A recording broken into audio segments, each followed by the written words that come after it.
Mix by AG recording studio.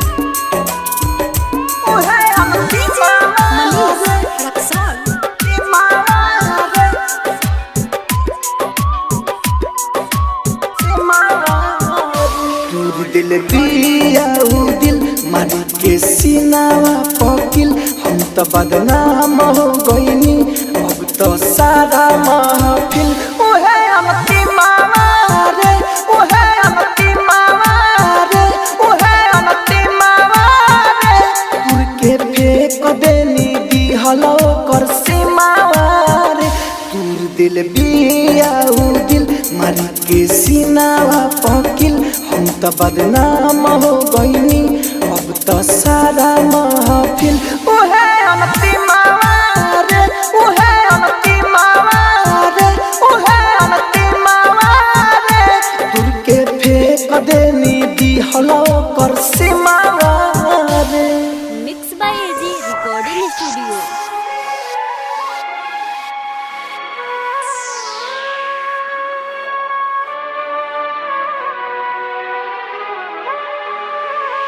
दिल के सारा यार माने उजर गइल ओकरा दीवाना मर गइल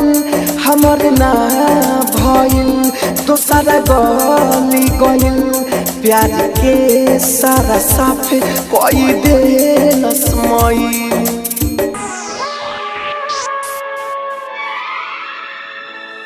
दिल के सारा यार माने उजर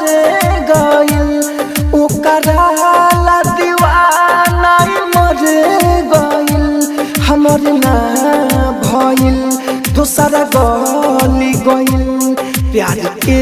सारा साफ कोई देलस मईल कैसे जियतानी हम जहर पियतानी गम हम तो बर्बाद हो गईनी तभी छोड़ गइलौ बेर हम ओहे अमती मावा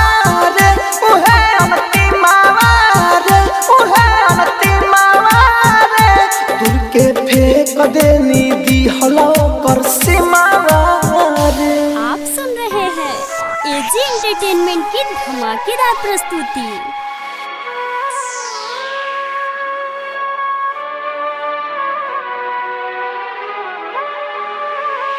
गुड्डू गोल्डन के गोदी में झूल के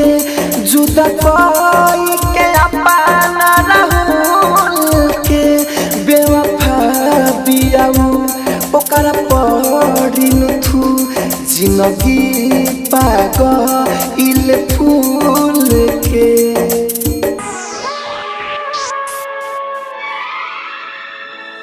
गुड्डू गोल्डन के गोदी में झूल के जुदा कोई के अपना राहुल के बेवफा बियाऊ